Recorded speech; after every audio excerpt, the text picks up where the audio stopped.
Olá, pessoal, muito boa noite a todos. Estamos aqui começando mais um Temas Espíritas em Debate aqui no Espírita Info, nosso querido TED. Primeiro do ano, estamos muito felizes aí de retomar nosso TED. E hoje, um dos fundadores aqui do Espírita Info, nosso amigo Ricardo Baesso, que vai trazer uma discussão inicial, uma provocação inicial para nós aí, né, de até uns 30 minutinhos, para depois a gente abrir do debate aqui, as colaborações, opiniões aqui do pessoal aqui presente, né?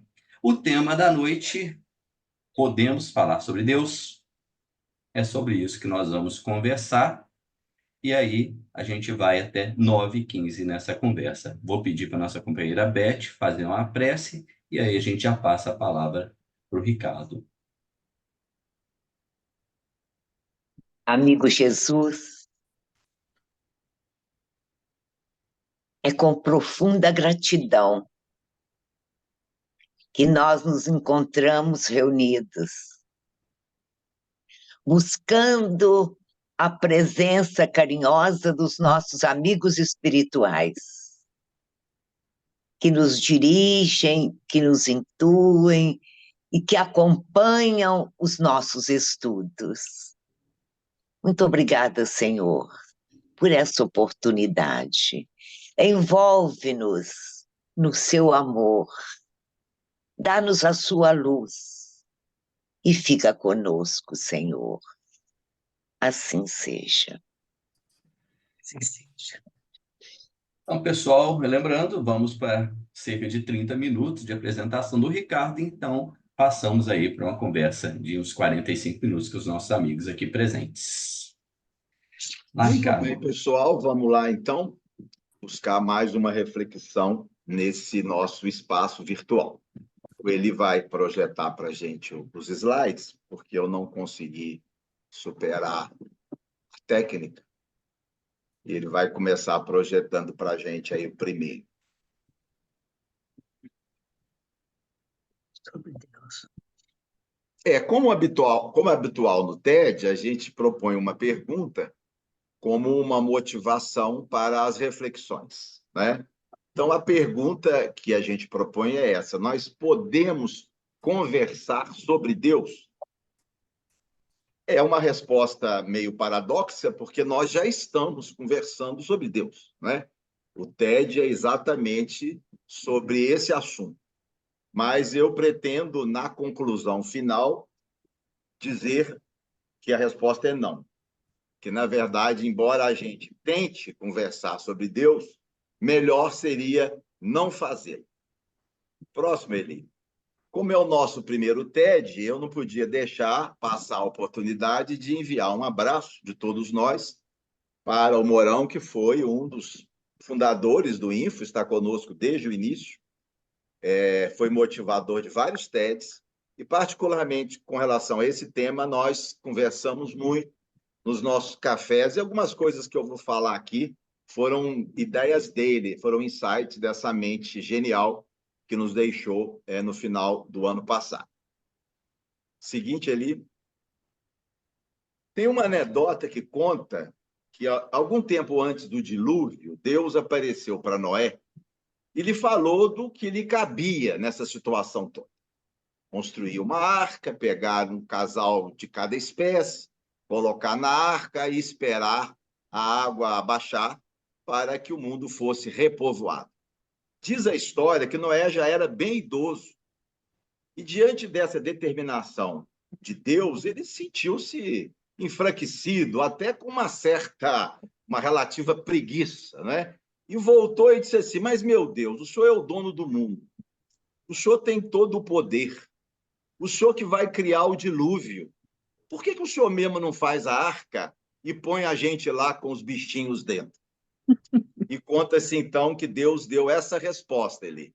Pode passar, por favor. Não é assim que eu trabalho. E, na verdade, a gente está tentando entender como é que Deus trabalha, desde que, filosoficamente, esse tema vem sendo discutido.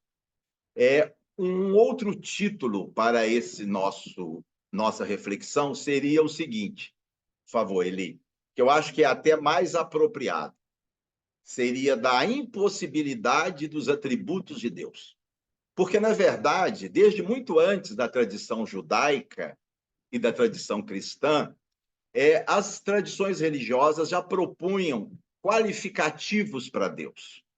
É claro que com o cristianismo, os pais da igreja intensificaram esses estudos, Santo Agostinho, Tomás de Aquino, dar atributos para Deus. É único, é todo-poderoso, conhece o futuro, é a inteligência suprema, tem o poder supremo. Então, esses atributos de Deus, eles transcendem a própria tradição judaico-cristã. Eles já eram apresentados há muitos milênios. Com a tradição cristã, isso se tornou mais evidente. E Kardec, em pelo menos 4 ou 5 momentos de sua obra, Kardec reproduz os atributos divinos, segundo a tradição cristã. Kardec, em momento algum, questiona esses atributos, nem acrescenta nada novo. Ele apenas cita-os segundo a gente encontra nos autores da igreja, nos grandes teólogos da igreja. Próximo, Eli. E a gente vai começar com algumas provocações de um grande ateu, um estudioso, um filósofo, que é André Comte Sponville, francês. Em um livro chamado O Espírito do Ateísmo, ele começa a colocar alguns problemas filosóficos em torno da ideia de Deus. Nesse livro, ele escreveu para dizer por que ele não crê em Deus. Então, os principais motivos são o que nós vamos apresentar aqui. O primeiro motivo que Sponville diz não acreditar em Deus é porque não há prova da existência de Deus. Ele não explica o universo e simplesmente transfere o problema. Porque quase todos os autores que trabalham a ideia de Deus, e Kardec fez isso, trabalham naquele axioma, não existe efeito sem causa. Então, a causa inteligente precisa preceder um efeito inteligente. Como o universo não poderia ter se criado por si mesmo, algo ou alguma coisa criou o universo. Esse algo ou alguma coisa é Deus. O que Sponville vai dizer que isso não é resposta. Isso é uma reticência, porque o problema é transferido para Deus. Tudo bem, o universo não pode ter se criado a si mesmo. Alguém o criou. E quem criou esse alguém? Então, na verdade, o problema não é resolvido. Então, filosoficamente, é frágil essa chamada prova da existência divina. O segundo argumento por que Sponville não crê em Deus é porque não há harmonia e equilíbrio no universo, ao contrário do que os teólogos teístas dizem. A evidência de que Deus existe está no equilíbrio das coisas, na harmonia do universo. E a gente vê as ligações atômicas, a lei de gravidade, etc, etc. Sponville vai dizer que isso não é verdade. A história da humanidade prova a prevalência de desarmonia, de desequilíbrios. Os tsunamis, as pandemias, os vulcões, as extinções.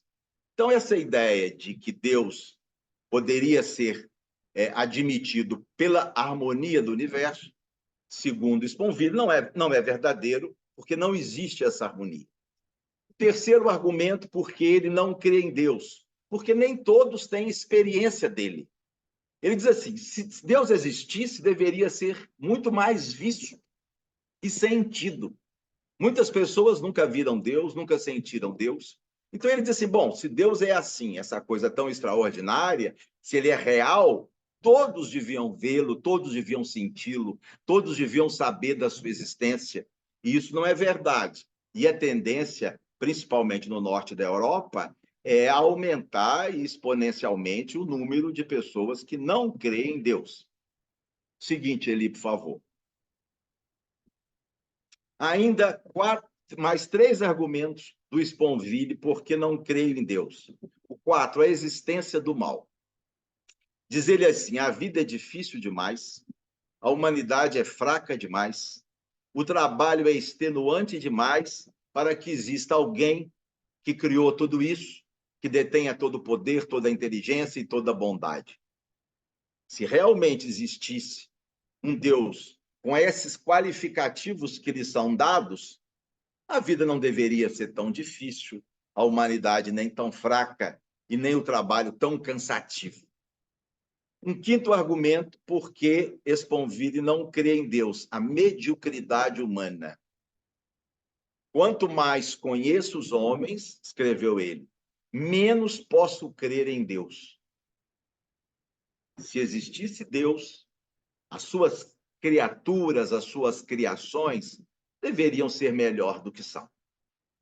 E, finalmente, um último argumento de Sponville, que se baseia numa ideia de Pascal. É o nosso desejo de que exista.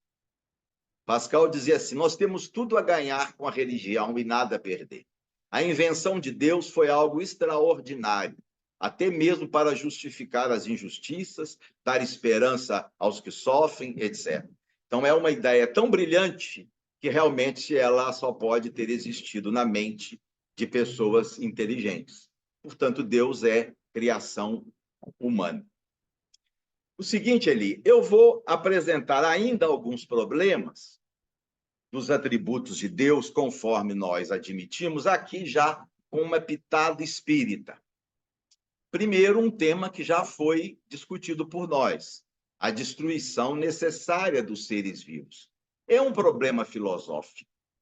Como um Deus que irradia o amor, que tem toda a inteligência e o poder, estabeleceu no universo leis em que os seus filhos são obrigados a destruir outros para sobreviver. Há algumas dezenas de espécies de animais que são exclusivamente carnívoros.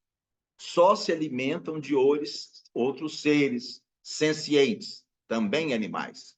Então, não parece lógico, é difícil de explicar como Deus, com essas qualificações que nós lhe damos, possa ter criado uma situação dessa. Um outro problema que eu vejo com o colorido espírita, Deus exige de nós o que não experimentou, a evolução pelo esforço. Isso fez com que Gustavo Gelei, foi um médico espírita, o primeiro presidente da Associação de Metapsíquica, morto em 1924, se tornasse panteísta. Ele disse assim, como eu posso acreditar, amar, respeitar, idolatrar um ser que pede de mim algo que ele nunca vivenciou? Porque Deus é o que é desde sempre. Deus não passou pela fieira da luta, das privações. Então, ele admite um panteísmo dos espíritos puros. Para Gelei, Deus seria a somatória dos espíritos puros. Esse sim conhece a história do Calvário. Esses sim foram criados simples e ignorantes. Esses sim cresceram pelo esforço pessoal. Deus não. Deus sempre foi perfeito. Um outro problema que eu vejo, e aqui com o colorido espírita, no conceito que nós temos de Deus, os chamados atributos divinos. A dor está no DNA da evolução. A dor, o sofrimento humano, ele não existe apenas como resultado da nossa ação, como escolhas equivocadas, excessos, imprudências, deslizes, aquilo que nós chamamos de lei de ação e reação. Não. A dor, ela existe independente disso. Nascer dói, crescer dói, morrer dói. Há enfermidades que não estão relacionadas às nossas escolhas e que se deve à própria inferioridade do planeta. Os pais sofrem quando os filhos saem de casa, os filhos sofrem quando enterram os pais.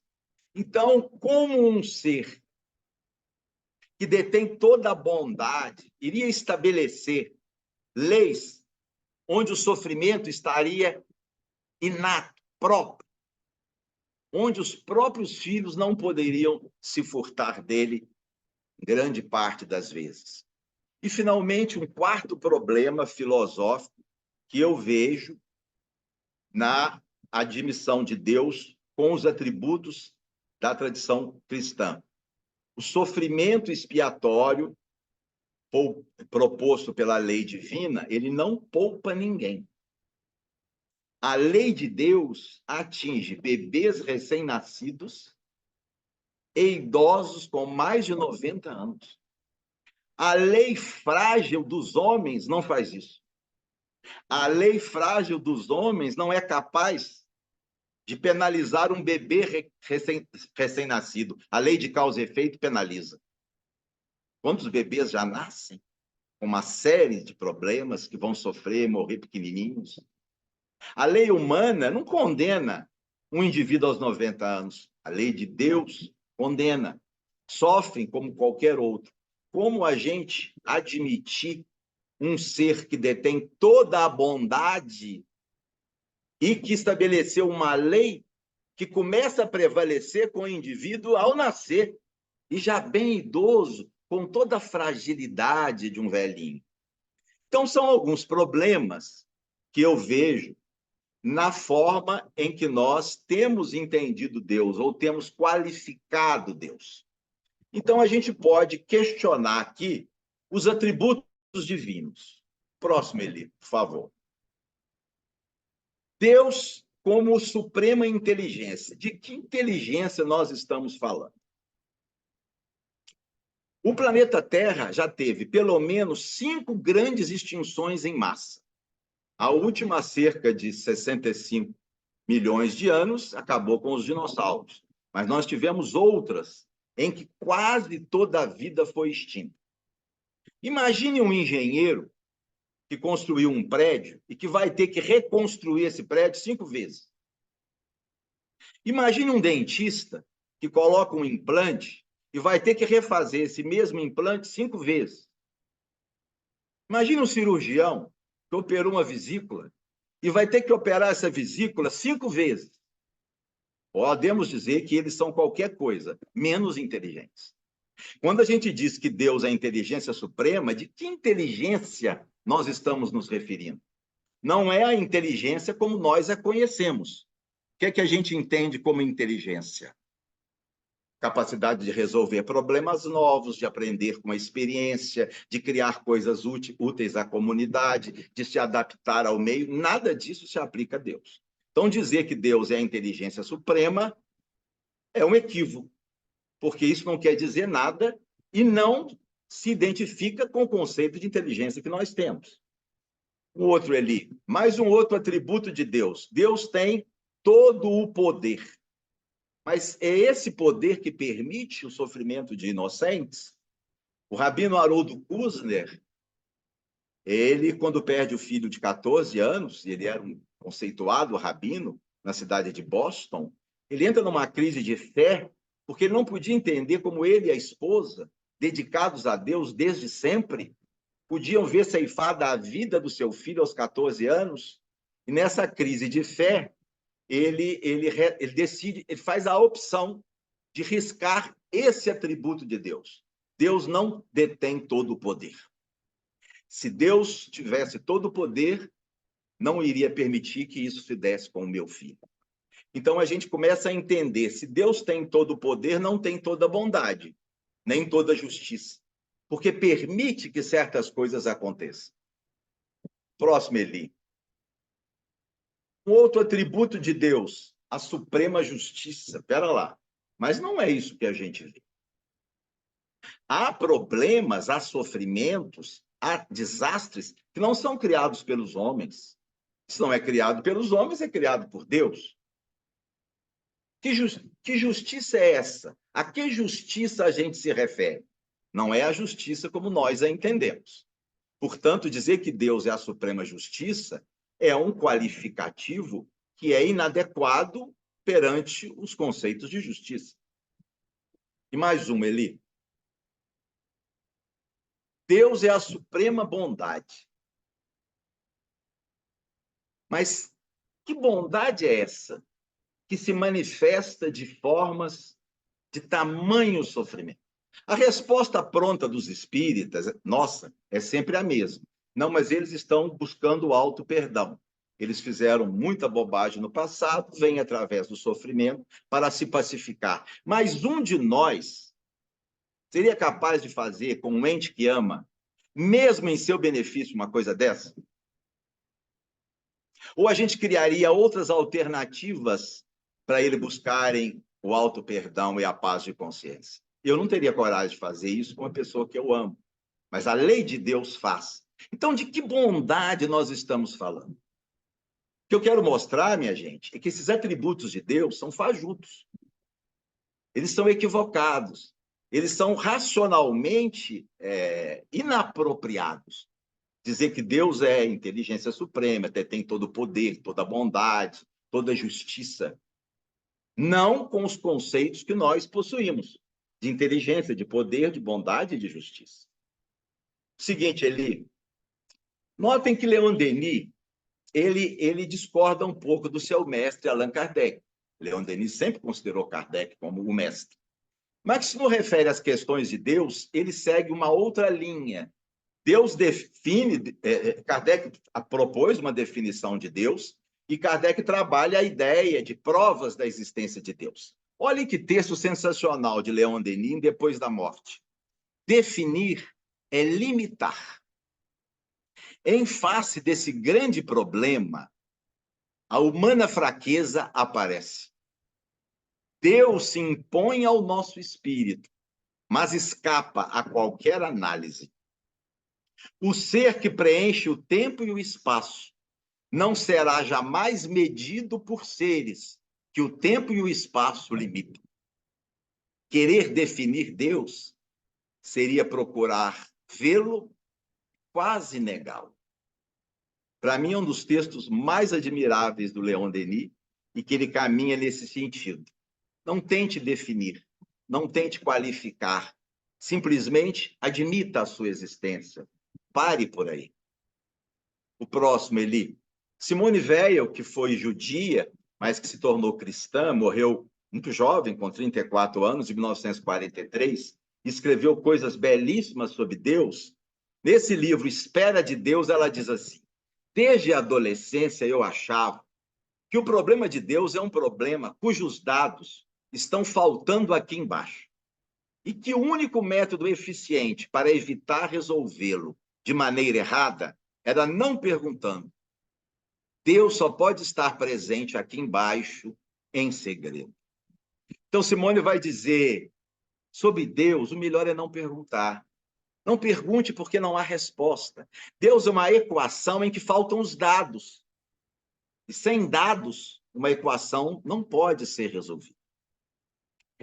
No seguinte, Eli, Kardec vai propor aos espíritos o que eles pensam dos atributos divinos que vêm da tradição judaico-cristã, como nós estamos insistindo. Vamos admitir que a pergunta foi de Kardec e que a resposta foi dos espíritos. Olha só a pergunta. Quando dizemos que Deus é eterno, infinito, imutável, imaterial, único, onipotente, soberanamente justo e bom, temos ideia completa de seus atributos? A impressão que eu tenho é que os espíritos, na falta de uma outra resposta, eles tentam matizar um pouco a coisa. Olha o que o espírito vai dizer. Do vosso ponto de vista, sim, porque credes abranger tudo. Talvez seja isso que vocês podem dizer. Não tem mais nada além disso. Dentro da sua capacidade de escrever ou de filosofar, talvez seja isso. Sabei, porém, prossegue os espíritos, que há coisas que estão acima da inteligência do homem mais inteligente, as quais a vossa linguagem, restrita às vossas ideias e sensações, não tem meios de exprimir. Eu entendo que nessa resposta, que os espíritos quiseram dizer a Kardec, é que tudo isso que vocês dizem aí, tudo bem, é aceitável, é o que vem sendo dito, mas que, na verdade, não é por aí. Porque nós não temos ideias para qualificar Deus, para enumerar, registrar atributos da divindade. E uma outra questão, a seguinte, o item 14 ali, por favor, é quando Kardec realmente ele encerra a questão, quando ele diz assim: Deus existe, disso não podeis duvidar, e é o essencial. Crede-me, e não vades além. Não vos percais em um labirinto de onde não poderíeis sair. deixai de lado todos esses sistemas. Tendes muitas coisas que vos tocam mais diretamente, a começar por vós mesmos. Estudai as vossas próprias imperfeições, a fim de vos desembaraçardes delas, o que vos será mais útil do que quererdes penetrar o que é impenetrável. E agora eu concluo com as seguintes afirmações. Primeiro, a existência de Deus é artigo de fé e não da razão. Cremos, basta isso. Não há como apresentar argumentos filosóficos da sua existência, porque esses argumentos são facilmente dissolvidos. Os ateístas inteligentes fazem isso com maestria. Então, não temos que preocupar em justificar a existência de Deus, porque é um artigo de fé. Eu creio, ou eu escolho crer, e ponto. Frei Beto diz que ele crê em Deus porque Jesus acreditava em Deus. Me parece um argumento notável. A admiração dele por Jesus é tão grande que, como Jesus falava, meu Deus, então ele crê em Deus, porque Jesus cria. Segunda conclusão, não vamos definir Deus. O melhor é não defini-lo, porque definir é restringir. Vamos fazer como os biólogos fazem com a questão da vida. Os bons livros de biologia, quando vão definir vida, eles dizem vida não se define. A gente sente o que é, mas não dá para ser colocado em palavras filosoficamente equivocadas. Talvez o melhor fosse isso. Deus existe porque eu creio. É a minha fé. Não vou defini-lo. O melhor é não defini-lo, porque definir é restringir. E a última, Eli. Os atributos divinos propostos pela tradição cristã são insatisfatórios. É frágil dizer que Deus é único, tem todo o poder, toda a inteligência, toda a bondade. Isso não espelha o que Deus é. E, na verdade, não tem nada a ver com aquilo que a gente entende de inteligência, de justiça e de poder. Melhor não definir e não qualificá-lo. E, por último, Deus não pode ser em nossa vida um conceito, porque não pode ser racionalizado, mas pode ser uma experiência de amor, porque pode ser sentido nas belas atitudes humanas. Sentimos Deus quando nós caminhamos ao lado do bom, do belo, do útil, do generoso e do compassivo. Portanto, que seja Ele em nossa vida uma experiência de amor. E para dar leveza ao final, termino com a graça de Joana de Ângeles, a última página do Vida Feliz, quando o seu convite é de viver essa experiência, sem racionalizá-la. Joana diz assim: agradece a Deus a tua existência, louva-o através de uma vivência sadia, exalta-lhe o amor por meio dos deveres retamente cumpridos, dignifica-o sendo-lhe um servidor devotado e fiel. Mais um Eli. Apresenta-o à humanidade, tornando-te exemplo de amigo e irmão em todas as circunstâncias. Glorifica-o, trabalhando pelo bem de todos, teus irmãos em humanidade. Finalmente, o último. Respeita-o, obedecendo às soberanas leis que governam a vida. Reconhece-o em tudo e todos, mediante uma vida feliz na tua condição de filho bem-amado. Era isso, minha gente. Passo a bola aí para o Christian. Obrigado, Ricardo. Você trouxe aí a discussão mais uma vez de forma muito inteligente, fica provocando o nosso raciocínio o tempo todo, né? A gente vai abrir aqui para contribuição, né, para as opiniões do pessoal. Aí vamos fazer assim, né? A cada duas colocações a gente volta para o Ricardo se ele quiser fazer algum comentário. Como ninguém levantou a mãozinha, eu vou começar. Você trouxe muita coisa aí, Ricardo, para comentar, e eu escolhi comentar um ponto só para iniciar, né? Quando você traz a ideia do sofrimento humano, né? Mais uma vez, a gente está pensando no sofrimento humano de forma limitada, como você colocou. É como a gente vê, como a gente enxerga Deus, né? Com os nossos olhos, de uma maneira muito limitada, nosso alcance é muito curto em relação a isso, né? E aí, quando a gente pensa na dor, no sofrimento humano, na dor no sentido de sofrimento mesmo, muito que a gente considera hoje que é de grande sofrimento, que nos causa comoção, talvez lá na frente a gente não vai entender dessa forma. Vou trazer um exemplo muito simples, que com certeza não vai representar aí grandes sofrimentos humanos, mas eu acho que só para entender a ideia que eu estou colocando aqui. A vacina. Quando você pega uma criança que vai vacinar, né, você tem aquela tanto de vacinas até ali a sua adolescência, isso aí pode ser para a criança um momento, são momentos de muito sofrimento, não só de dor física, mas de dor emocional, né? Tem crianças que ficam quando sabem, né? Quando o pai, eu já ouvi relato assim, né? Quando o pai disse, olha, quando a gente retornar de uma viagem, você vai vacinar. A criança ficou amuada, ficou sofrendo antes desse retorno.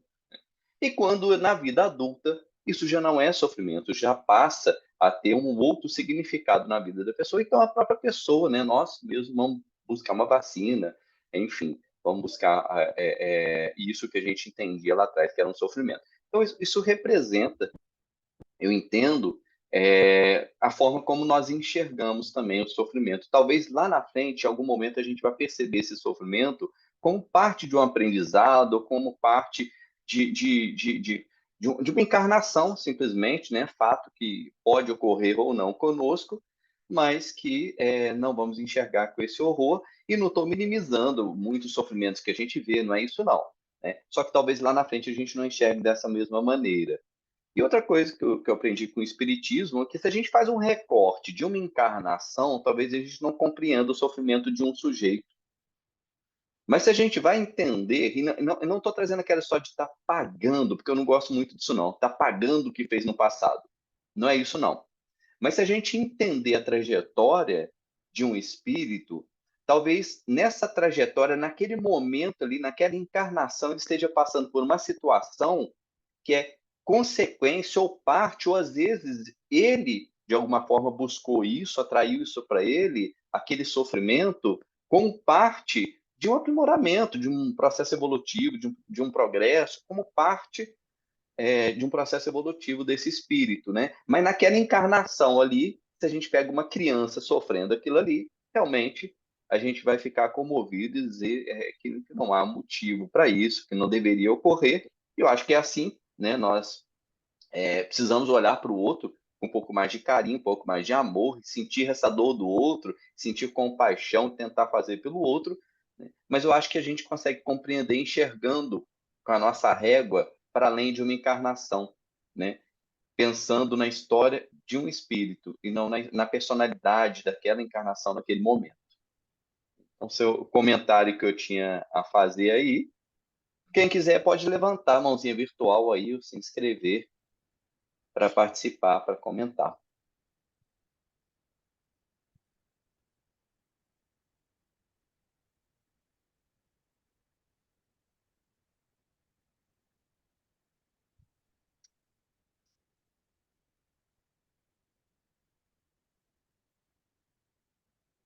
Eli?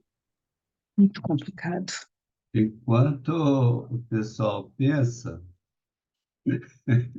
nesse tema muito complicado, fazer só um comentário inicial, né? É que, na realidade, a provocação do Ricardo é muito provocativa, né? Bom é que a gente está no século XXI, porque senão daqui já era direto ou para fogueira, ou para prisão, ou para algum lugar assim, qualquer lugar do planeta que ele tivesse, né? Mas quase todo lugar. Mas como a gente está no século XXI, no Ocidente, pós-moderno, então as ideias podem fluir. Mas o que eu acho assim, complicado, se a gente puder usar essa palavra, é porque toda filosofia e toda religião, praticamente, ela vai usar como ponto base, como fundação, como ponto essencial, uma ideia de Deus, né? Uma ideia de Deus que varia, obviamente, com o tempo, com o espaço, com a cultura, etc., etc., mas é uma ideia permanente da história da humanidade, né?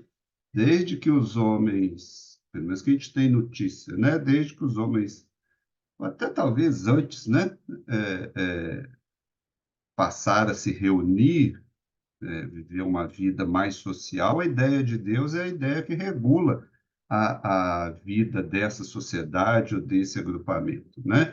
Ou pelo menos alguma ideia a respeito de Deus. Se eu entendi, a ideia que o Ricardo está trazendo é uma ideia que também às vezes é discutida de um Deus mais pessoal, de um Deus individual, né? De uma experiência própria de cada espírito, de cada pessoa, sem a tentativa de uma definição comum, né? Comum, assim, compartilhada com outras pessoas, justamente porque cada pessoa vai ter uma visão diferente, ou às vezes não vai ter visão nenhuma, né?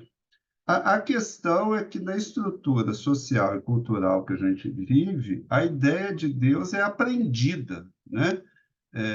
Desde que a criança começa, né, a ter as suas primeiras noções, a ideia de Deus, assim como várias outras ideias que fazem parte da cultura, ela é ensinada, ela é transmitida, né?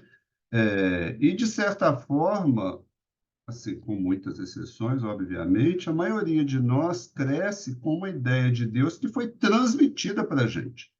Quando o indivíduo é um indivíduo que pensa um pouco mais, um Leon Denis, uma Simone, uma Joana, quando é um indivíduo que pensa um pouco mais e que não está satisfeito com essa ideia transmitida, eu acho que até avança-se, né? Essa ideia de um Deus individual, pessoal, ela avança. Mas eu fico imaginando se a maioria das pessoas no planeta, né, estariam nesse ponto, ou se elas simplesmente absorvem a ideia de Deus, que é culturalmente transmitida, e seguiam, quando seguiam, por essa ideia de Deus.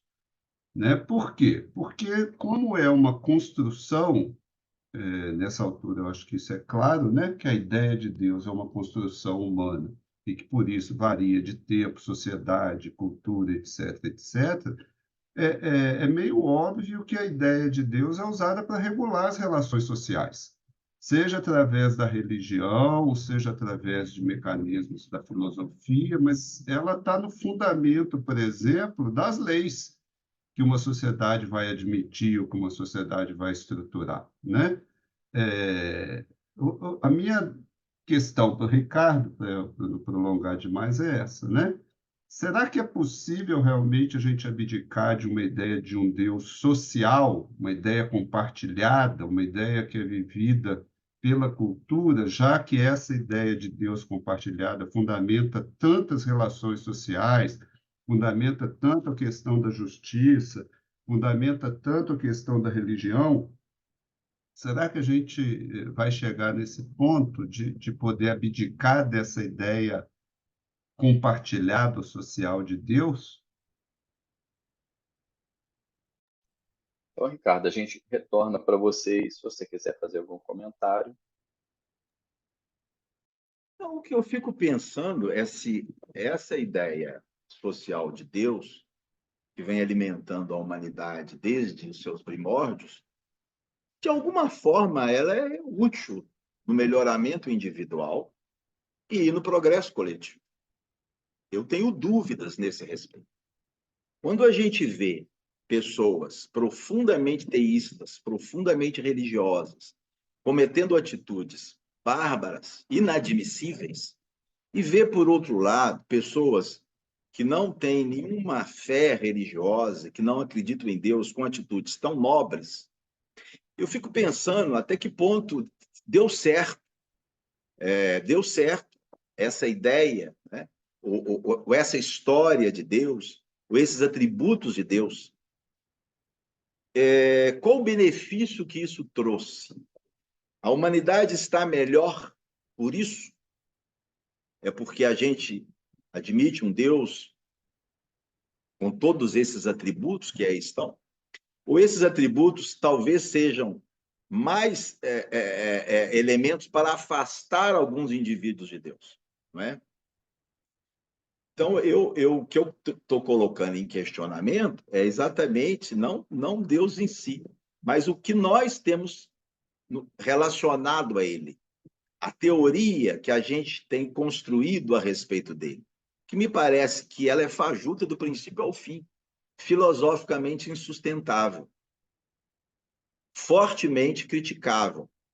Então, o que eu acho é que a gente deve trabalhar o conceito de Deus no coração humano, através das ações nobres, mas sem nos fixarmos em dar a ele qualificativo, porque qualquer qualificativo é inadequado.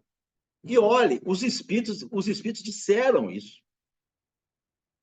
A questão 14 do Livro dos Espíritos, ela é, nesse particular, definitiva. Não sei se eu consigo voltar com ela aqui. Consigo. A resposta da 14, e parece que foi dos espíritos, não parece que foi de Kardec, porque Kardec vinha insistindo numa série de questionamentos, aí há um momento em que aparece essa resposta. Deus existe, não duvide disso, é o essencial. Creia, eles estão dizendo, creia, acredite nisso. Só acredite nisso. Não vai além, acredite, ou seja, é artigo de fé. Escolha acreditar, porque Deus existe. Acredite e pare aí, não vai além. E eles insistem, você vai se perder num labirinto, você não vai conseguir sair. Deixa de lado essas ideias. Vocês têm outras coisas muito mais importantes para preocupar, para escrever, para estudar, para debater, a começar por vocês mesmos. Eu acho que essa é a resposta dos espíritos. Se Kardec tivesse levado ao pé da letra a parte 1 do Livro dos Espíritos, ficaria nisso aqui só. Ficaria nessa questão só.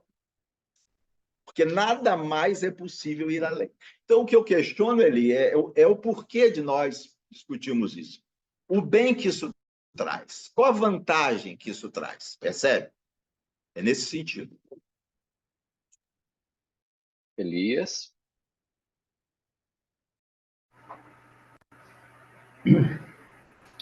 Eu tenho uma curiosidade, mas não vai dar para matar ela agora, não, Ricardo. Depois um dia a gente conversa. Qual é a parte da apresentação que tem o dedinho aí do nosso amigão Mourão? Mas deixa para outra hora. É quase tudo. Eu suspeitei desde o início, mas tudo bem. Então está respondido. Então, duas coisas. Eu queria falar do Sponville e dessa última que você colocou aqui agora, da questão 14. Uma interpretação pessoal. Não sei se vocês irão concordar. Mas Kardec, da 1 a 14, ele parece que ele esgota o assunto todo, ele força, né, esse esgotamento pensando assim, se alguém perguntar isso, se alguém perguntar aquilo, se alguém perguntar aquilo, aí vai esgotando e vai dando as respostas lá. Se são dos espíritos, se não são, isso aí a gente vai ter que, cada um, ter a sua... o que entende, né, a respeito. Então, eu acho que, assim, como ele era um pedagogo, ele foi ali esmiuçando até chegar a essa questão 14, que é a que eu mais gosto, é essa. E essa encaixa como dedo no nariz na minha questão aqui, porque eu penso que é assim mesmo. A gente sente Deus, né? O resto é o resto. E até as pessoas mesmo que você citou, e eu conheço algumas, que declaram serem ateístas, né? Tem um comportamento ético e moral superior a muita gente que a gente conhece, é superior a mim mesmo. Eu tenho 2 amigos que o comportamento ético e moral deles é uma coisa assim, muito bacana. Eu os admiro e tento segui-los, e eles são ateus. Quanto ao Sponville, outro dia eu estava aqui falando com a Fátima, essa moça linda que me acompanha sempre. E aí eu falei com ela, falei assim, olha, essa ideia de Deus ela é até bacana, mas tem um negocinho que me incomoda muito. É esse negócio de ter criado a gente, né? E aí o Sponville vem e faz a mesma questão. Eu falei assim, porque se Deus fosse perfeito, não ia criar essa raça humana, não, que é um trem complicadinho que é. Mas o tema é interessante, né? Deixado a questão humorística de lado. Em outras culturas, a expressão da espiritualidade, agora eu não sei me referir à fonte, tá, gente? Vocês me desculpem, depois eu até procuro. Se não me falha a memória, é Hermínio Miranda, que eu tenho lido muitos livros dele, então pode ser que seja de lá. Vou pesquisar e trago. Mas algumas culturas, elas têm a sua expressão da espiritualidade distante da ideia de Deus. Eles não questionam, não vê, né, nessas culturas alguma expressão, principalmente essa que a nossa cultura judaico-cristã adotou, de Deus ser quase uma manifestação humana. Tem até um nome para isso. Antropomórfico, não é isso? E aí a gente desvincula. Eu tenho uma dificuldade de desvincular isso, eu sei disso, percebo isso, gosto tanto da questão 14, gostava muito dessas questões quando o Mourão nos apresentava aqui nos comentários dele. Gosto muito disso aí que o nosso filósofo francês diz, dessa exposição, mas é muito difícil você desvincular, né, essa coisa que a gente já traz na nossa cultura. E eu admiro demais essas outras culturas que não têm essa dificuldade de ter um ser superior àquela expressão que nós chamamos de Deus, e aí criar esse embaraço, essa dificuldade, porque quanto mais a gente tenta explicar, mais a gente se envolve no problema da definição de Deus. Eu gosto muito disso, desse pensamento do Sponville e associado aí a essa questão.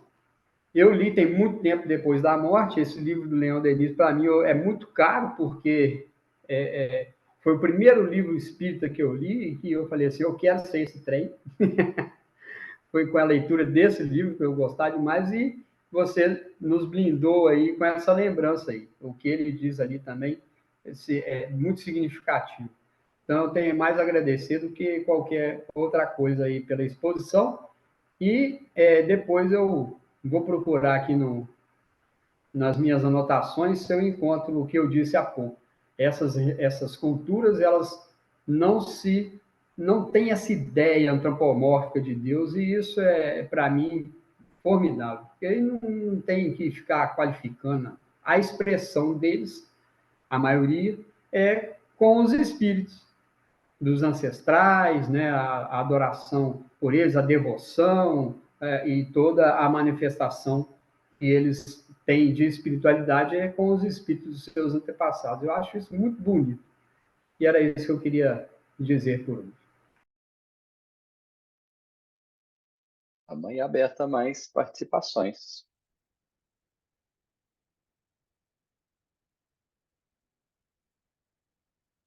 O pessoal está meio acanhado hoje. Já vou definindo aqui com vocês uma coisa.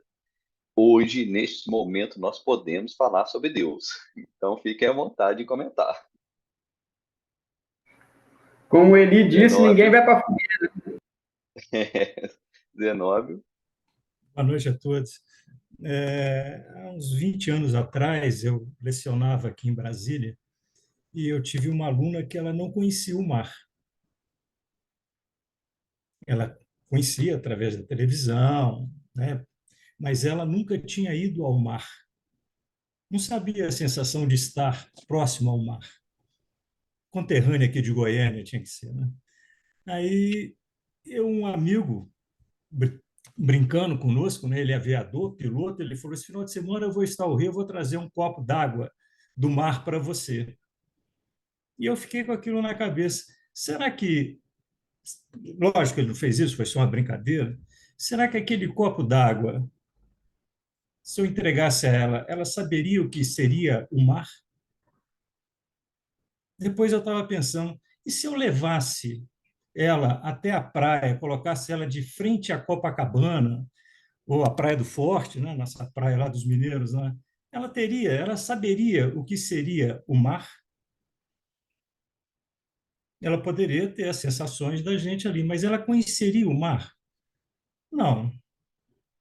Então, quando se fala, quando a gente pensa, eu acho até no meu caso, né, dentro da minha evolução e dentro dos meus conhecimentos, da minha inteligência, eu acho até como é que se diz, uma agressão intelectual querer discutir Deus. A gente não tem nem ideia. Por isso que eu acho que a resposta da pergunta 14 é muito inteligente. Você ainda não conhece, você não sabe. Você está na beirada do mar e não conhece o oceano, acredita, tem mais coisas mais importantes ainda para você conhecer do que você querer saber o que é Deus, o que uma inteligência tão fora das suas limitações. Então, eu me sinto cada vez mais assim devedor quando você tem esses conhecimentos, quando você está em contato com essas questões, porque aí você vê, primeiro, nós estamos num mundo de provas e expiações ainda, num mundo em transição, nós ainda somos imperfeitos. Porque se nós tivéssemos alguma luz, nós não estaríamos encarnados.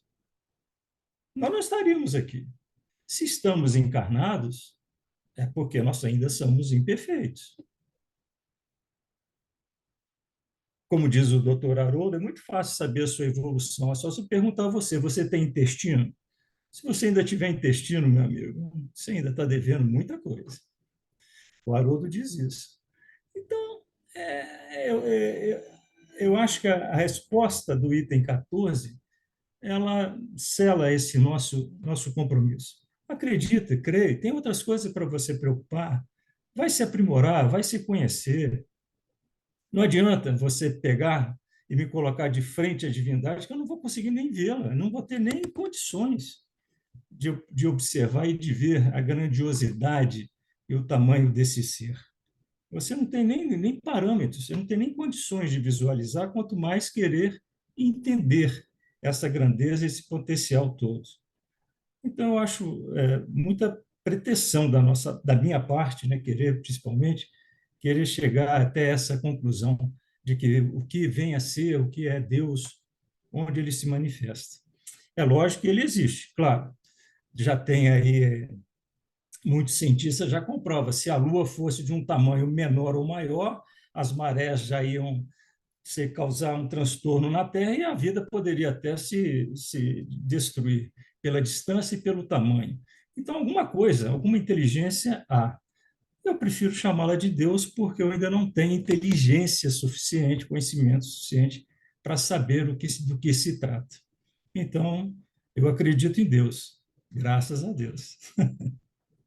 Isso aí, gente. Ricardo, você quer fazer algum comentário? Passamos para o pessoal. Não? Tá bom, pessoal. Estamos aguardando aí mais participações, mais comentários.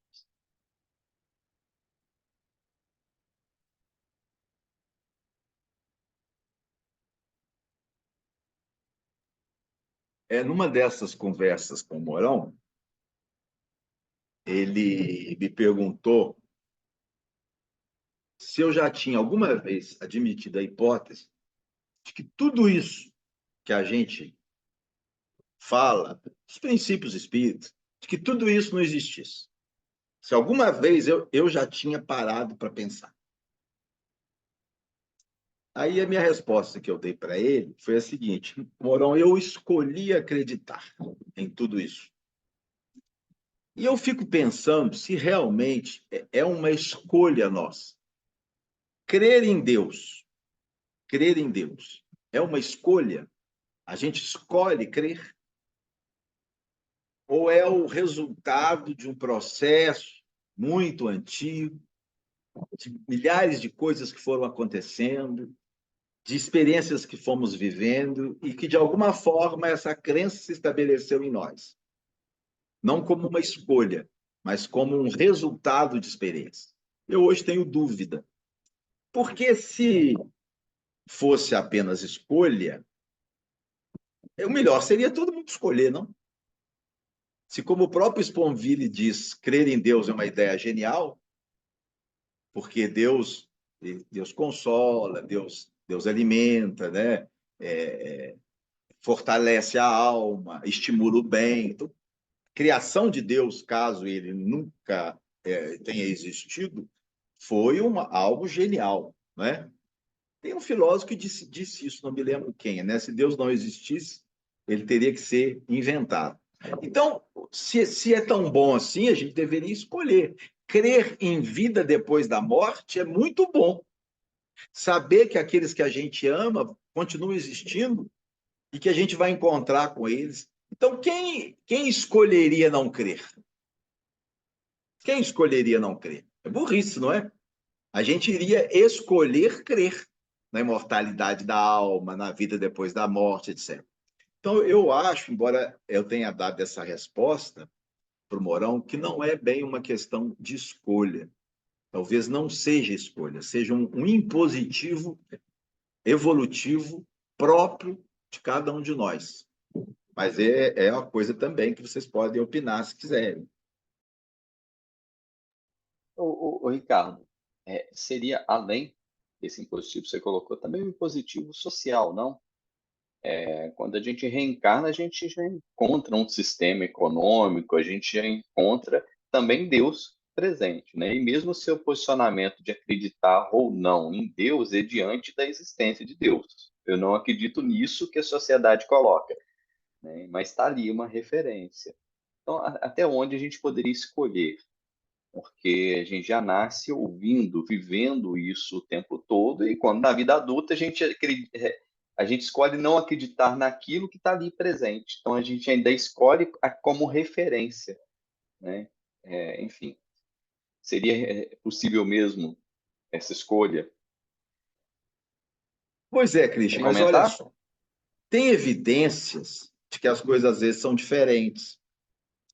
Eu estava conversando outro dia com o pai do Marquinho. O Marquinho, casado com uma companheira do Movimento Espírita de Santos Dumont, com a Carmen. É um casal fantástico. Eles criaram um centro espírita numa região rural e trabalha há muitos anos. Eu conversando com o irmão mais velho dele, que eu atendi no meu consultório, e aí eu disse assim, vocês são de uma família espírita? Eu falei, não, pelo contrário, meu pai era ministro da Eucaristia. Minha mãe era muito católica, eu muito católico, todo mundo lá em casa era muito católico. Mas como é que foi com o Marquinhos? O Marquinhos, com 14 anos, ele começou a ir num centro, porque tinha uns amigos, começou a tocar violão, aprendeu as músicas espíritas, se tornou espírita. Então, e quantas pessoas são de família espírita, evangelizados desde pequenininho, em determinado momento da vida, tornam-se totalmente refratários a qualquer ideia espírita.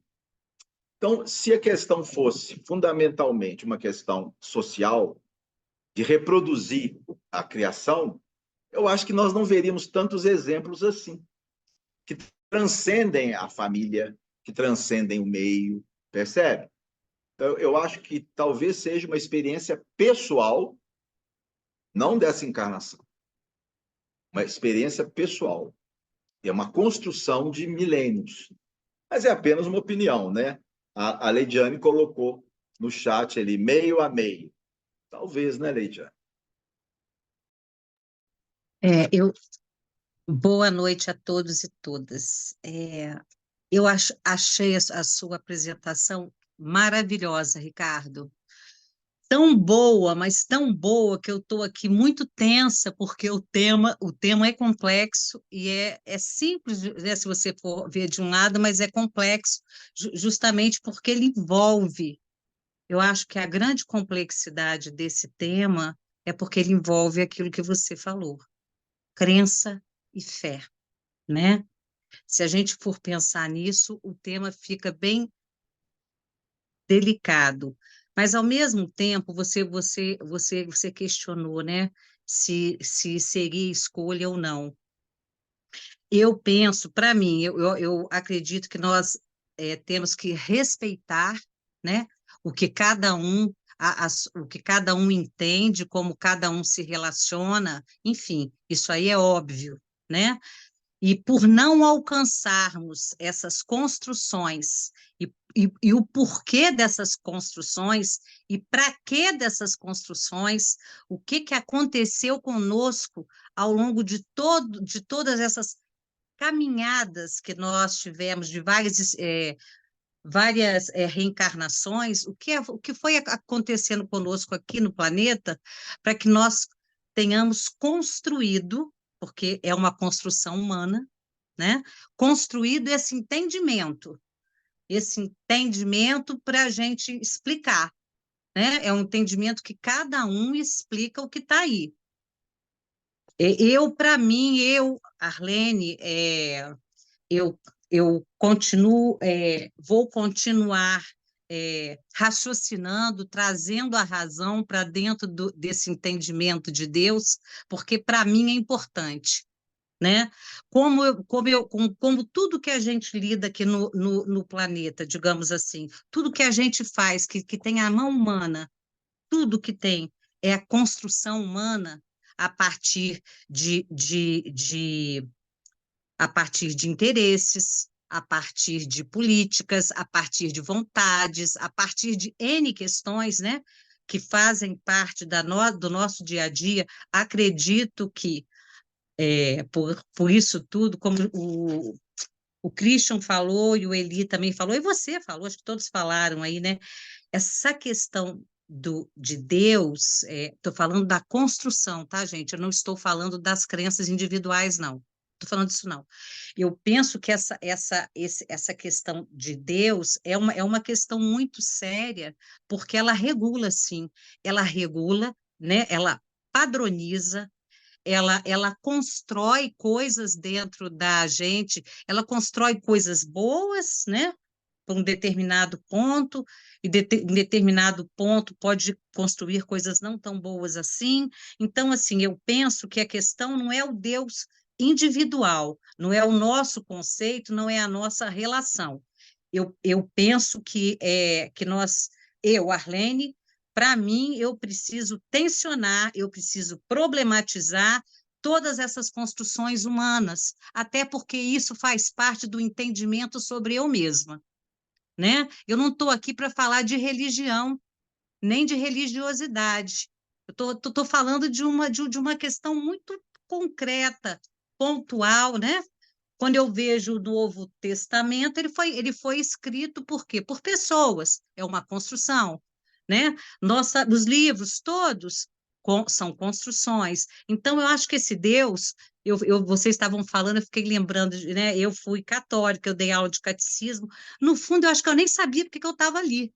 Né? Então, assim, nós somos meio que domesticados, e eu estou falando nós, não nessa encarnação, a acreditar, porque eu acho que a questão é o formato dessa acreditação, né? Assim, como que isso vai acontecendo durante o tempo? Como que nós vamos nos relacionando? Até que ponto que isso pode enfim, a importância que isso tem. Você falou do impositivo, é isso que você falou? Evolutivo, daí o Cristo colocou no social. São muitos os impositivos, né? Porque se a gente for colocar dentro disso que você falou, dentro disso aqui tem muita coisa aí no meio, né? É só isso, gente. Desculpa, eu tenho mais dúvidas, mas eu adorei as falas de todos vocês, achei super importantes. Continuo respeitando as crenças, é óbvio, e eu continuo buscando. Isso eu vou fazer porque isso faz parte de mim. Muito obrigada aí. Eli? Arlene não quis falar das crenças, não, eu vou falar das crenças. Nós somos seres de crenças. tudo ao nosso redor, todos os nossos conceitos, toda a nossa forma de ver a vida, tudo é crença. É crença. Quando o ateu diz que não acredita em Deus, ele só está acreditando em outra coisa. Ele precisa de uma crença. A crença é necessidade. A ideia de Deus é uma necessidade, porque no nível evolutivo que nós chegamos, em média, né, apesar de, como os espíritos dizem, estar lá embaixo, nós precisamos de uma explicação, nós queremos uma explicação. Ah, você tem que se melhorar, tem que melhorar a si mesmo. Para quê? Por quê? Para chegar aonde? Vindo de quê? Então, mesmo que a nossa explicação, a nossa ideia de Deus seja sabidamente falha, ilimitada e, de certa forma, até equivocada, ela é uma necessidade para todas as pessoas. Quando a pessoa, se isso for possível, né? Por isso que no chat a Leidiane pergunta, eu falei, eu não acho que seja possível. Não acho que seja possível a pessoa não ter uma ideia. Ela não vai chamar de Deus, ela vai dizer que não acredita em Deus, mas tem alguma coisa que faz ela levantar da cama de manhã e fazer o que ela tem que fazer naquele dia. E isso é uma crença. O que faz a gente prosseguir é uma crença. Se a gente quer dar o nome de Deus e colocar isso de alguma forma, que seja. Se não quer, também que seja. Mas que isso é necessário, é. O que muitas vezes a gente vê acontecer é quando a pessoa abdica dessa necessidade, as coisas perdem o sentido. E quando elas perdem o sentido, literalmente as pessoas ficam perdidas. E a tendência a fazer bobagens aumenta, né?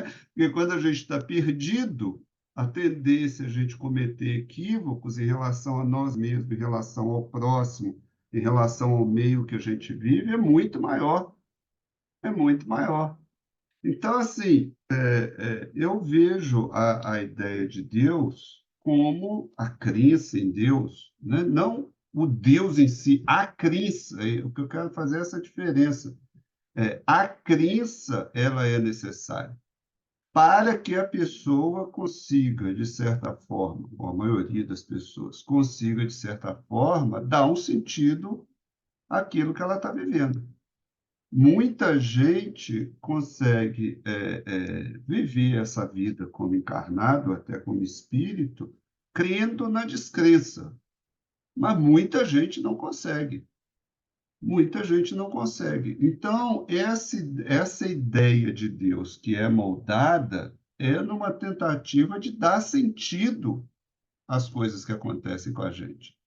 Gradativamente, a gente vai percebendo, e os argumentos racionais aí foram apresentados, né? A gente vai vendo que, assim, a nossa ideia a respeito dessa crença nossa, dessa coisa que a gente acredita, precisa ser melhorada, porque ela não está fazendo sentido mais. Mas o que a gente precisa não é abdicar da crença, mas melhorar a crença. Acreditar em alguma outra coisa que explique melhor aquilo que a gente vê ao nosso redor. Então, a dor, a morte, a injustiça, o envelhecimento, e todos esses problemas que são humanos, né? O que a gente precisa, o que eu acho, né? Não é assim, então não existe Deus. Não. O Deus que a gente precisa acreditar precisa ser outro. Precisa explicar essas coisas. Precisa dar sentido a essas coisas. Mas, para isso, é necessário um certo amadurecimento, efetivamente, né? É preciso sair de uma ideia que já está se tornando ingênua a respeito de Deus. Mas eu acho assim, a ideia de Deus, a crença em Deus, vai continuar existindo, porque ela é uma necessidade nossa e vai continuar sendo. E mesmo os espíritos que a gente considera superiores que comunicaram vão falar de Deus. Mesmo que eles digam para a gente não ficar pensando muito nisso, mas eles vão falar de Deus, né?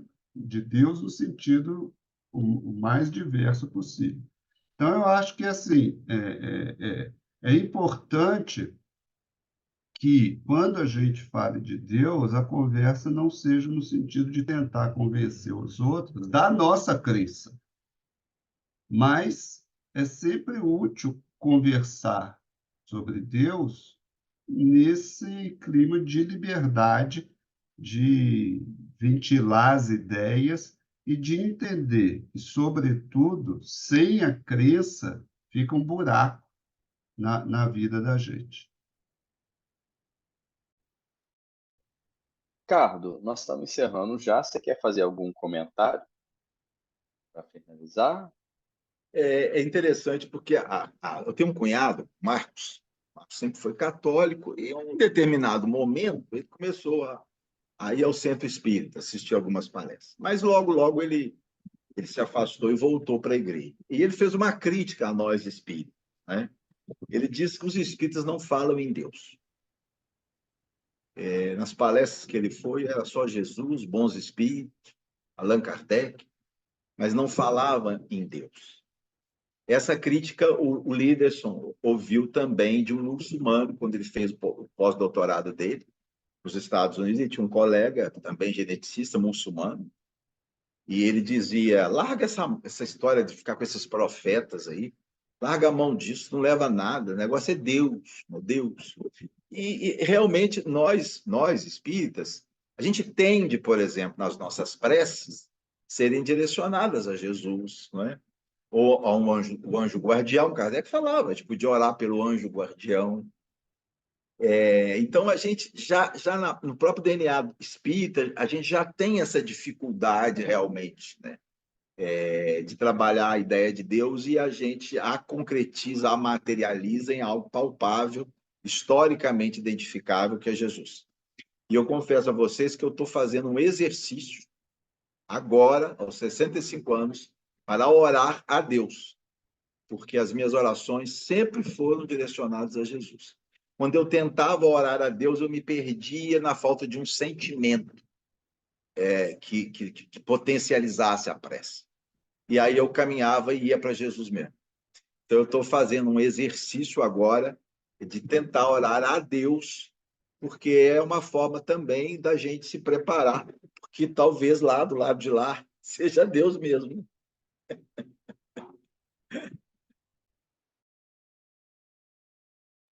Isso aí, né, pessoal? Uma muito boa conversa. Vamos encerrando aqui. Próximo TED, dia 2 de fevereiro, nesse mesmo horário, né, às 20 horas. Para quem gostou, quer assistir de novo, está gravado lá no site do Espírita Info ou no nosso canal do YouTube. Para quem não pôde assistir, vai lá no nosso canal que vai estar gravado lá para você assistir, dar seu like, enfim, poder assistir quantas vezes quiser. Vou pedir nosso amigo Zenob para fazer uma prece antes da gente encerrar. Prece a Jesus ou a Deus. Fica contigo, Zenob. Vamos elevar nossos pensamentos a Deus e, através do seu Filho, pedir para que essa paz permaneça conosco durante toda a semana, agradecendo a oportunidade de, mais uma vez, de estarmos aqui reunidos, sorvendo as inteligências, os conceitos de tão nobres ensinamentos para a nossa transformação moral, que é o nosso objetivo nessa encarnação. Agradecendo aos espíritos amigos que tanto nos ajudam, nos orientam, nos intuem, para que possam continuar nessa nossa missão de progresso e de amor, principalmente amor, a Deus, a Jesus e a todas as criaturas. Que essa paz que nos envolve permaneça conosco até a nossa próxima oportunidade de encontro. Agradecendo também e pedindo luzes ao Espírito para que possa abençoar o nosso irmão Mourão na sua nova etapa de vida, a verdadeira vida. Que ele receba o nosso abraço, o nosso carinho e o nosso amor. Fique conosco, Jesus. Que essa paz esteja sempre conosco. Que assim seja. Não seja. Até a próxima, pessoal.